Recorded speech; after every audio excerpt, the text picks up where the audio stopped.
અમદાવાદની આ ઘટના અને આ ઘટનાએ લોકો પર ઘેરા પ્રત્યાઘાત છોડી દીધા છે એટલા માટે કારણ કે પીજી બહુ ચાલે છે અહીંયા કેટલીક યુવતીઓ બિચારી દૂર પોતાના માતા પિતાથી રહી છે અહીંયા અભ્યાસ અર્થે આવી રહી છે માત્ર કચ્છની નહીં પરંતુ જામનગર ભાવનગર રાજકોટ ગુજરાતના અલગ અલગ વિસ્તારોમાંથી આવે છે અમદાવાદમાં કારણ કે અમદાવાદમાં સારું ઇન્ફ્રાસ્ટ્રક્ચર છે ભણવા માટેની જે યુનિવર્સિટી છે એ સારી છે જોબની ઓપોર્ચ્યુનિટી તમને અહીંયા સારી મળી રહેશે અને એ જ આશા સાથે યુવતીઓ સપના લઈને અમદાવાદ શહેરમાં આવે છે પરંતુ અમદાવાદ શહેરમાં આજે જે ઘટના સામે આવી છે ને એ પણ આનંદનગર વિસ્તાર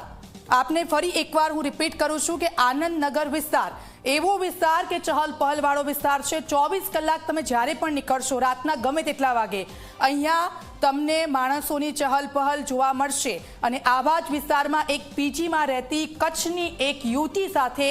આ રીતનું દુષ્કર્મ લોકો વિચારી પણ નહીં શકતા હોય કે અમદાવાદ શહેરમાં આ પ્રકારની ઘટના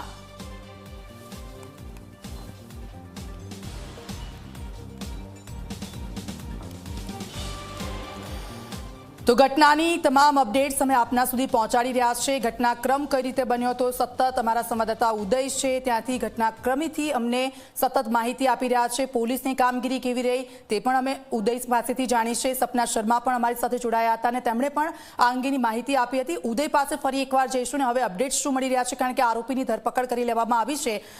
ઉદય અમારા સંવાદદાતા અમારી સાથે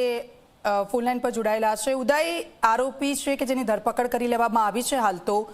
એની ઉંમર શું હતી તેનો ગુનાહિત ઇતિહાસ છે કે નહીં એના અંગેની કોઈ માહિતી મળી છે કે કેમ જરૂર વાત કરવામાં આવે તો 4 દિવસથી આ આરોપી જે છે ધર્મવીર એ અમદાવાદમાં સિક્યુરિટી ગાર્ડ તરીકે નોકરી કરવા માટે આવેલો હતો અને એ સમય દરમિયાન તેણે આ બળાત્કાર ગુજાર્યો હોવાનું સામે આવ્યું છે 10 થી વધારે ટીમો જે છે અત્યારે લોકલ બનાવેલી હતી સીસીટીવી ફૂટેજના આધારે સીસીટીવીમાં સ્પષ્ટ દેખાય છે કે આરોપી ધર્મવીર સિક્યુરિટી ગાર્ડ જે છે એ ચાલતો ફ્લેટની બહાર નીકળતો હોય છે બહાર નીકળી અને ચાલતો જતો હોય છે ત્યારે સીસીટીવી ફૂટેજ ટેકનિકલ એનાલિસિસના આધારે તે આરોપી અત્યારે ઝડપી પાડવામાં આવેલો છે એ પણ અમદાવાદના પશ્ચિમ વિસ્તારમાંથી ઝડપી પાડવામાં આવેલો છે હવે આરોપી જે છે એ કેવા પ્રકારનો નશો કર્યો હતો સાથે તે આરોપીની ઉંમર શું છે મૂળ વતન એનું ક્યાંનું છે એને અભ્યાસ શું કરેલો છે કયા માધ્યમથી અહીંયા સુધી સિક્યુરિટી ગાર્ડ તરીકે આવેલો હતો આ તમામ મુદ્દાઓ પર અત્યારે આનંદનગર પોલીસે તપાસ શરૂ કરી છે દીક્ષિતા બિલકુલ ઉદય એ કોઈ સિક્યુરિટી એજન્સી થ્રુ આવ્યો હતો કે પછી એને ક્યાંક ઓળખાણથી લગાવી લેવામાં આવ્યો હતો એવી કોઈ માહિતી મળી રહી છે હાલ તમારી પાસે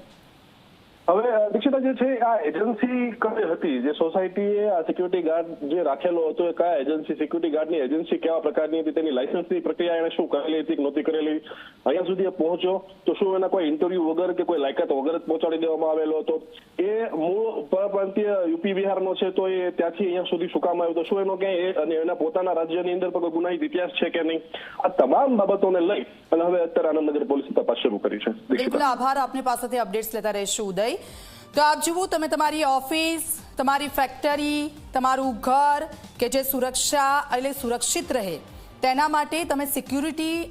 એજન્સી થ્રુ અથવા તો કોઈ પણ રીતે તમે એક સિક્યુરિટી ગાર્ડ રાખો છો અને એ ગાર્ડનું કામ હોય છે રખેવાળી કરવાનું પરંતુ જો આવા જ ગાર્ડ રખેવાળી કરવાને બદલે તેમની હેવાનિયતો આપશે તો બીજા કોઈ સિક્યુરિટી ગાર્ડ પર કોઈ વિશ્વાસ નહીં કરે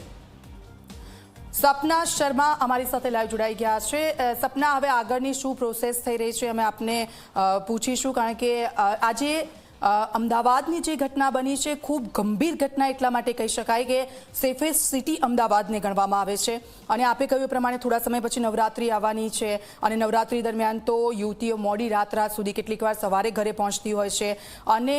આ દરમિયાન જો આ પ્રકારની ઘટનાઓ બનતી હોય તો એક મેસેજ ચોક્કસથી પોલીસે એવા આરોપીઓને આપવો જ પડશે કે યુવતીઓ અહીંયા હજી પણ સેફ છે અને તમારા જેવા જે હેવાનો છે એમની અમે આવી જ દશા કરીશું જો કોઈ પણ યુવતીની સામે તમે જોયું તો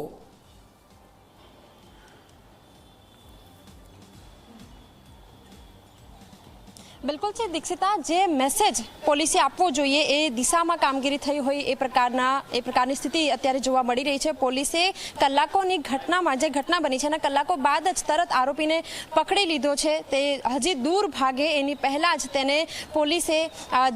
પકડી લીધો છે અને હવે જે અપેક્ષા છે કે એ પ્રકારની કે દાખલો બેસાડવામાં આવે, કારણ કે ગુજરાતમાં અને ખાસ કરીને અમદાવાદમાં આ પ્રકારની ઘટના નહીં જ ચલાવી લેવામાં આવે. આખા દેશમાં જ્યારે ગુજરાત રોલ મોડલ તરીકે આગળ આવે છે ત્યારે સૌથી મહત્વની વાત પહેલા સામે આવીને એ જ આવે છે કે ગુજરાત સૌથી સુરક્ષિત રાજ્ય છે. અહીં જે દીકરીઓ છે, અહીં માત્ર ગામડાઓની જે દીકરીઓ ભણવા નથી આવતી, પરંતુ ઘણા બધા અલગ અલગ રાજ્યોની પણ દીકરીઓ અહીં ભણતી હોય છે, યુનિવર્સિટીઝમાં એડમિશન લેતી હોય છે. ત્યારે સ્વાભાવિક છે કે અહીં દીકરીની ઉપર જો કોઈ આંખ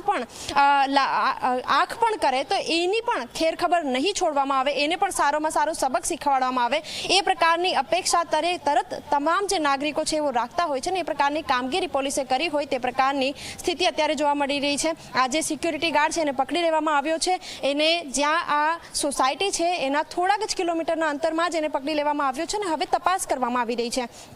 કે આ જે સિક્યુરિટી છે એ ક્યાંથી મૂળ કયા ગામથી આ બિલોંગ કરે છે અને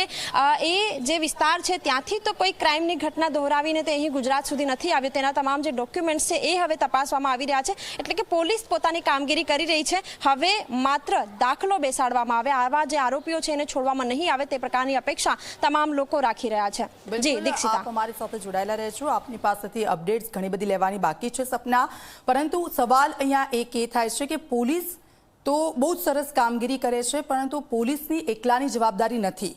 તમે જ્યાં રહો છો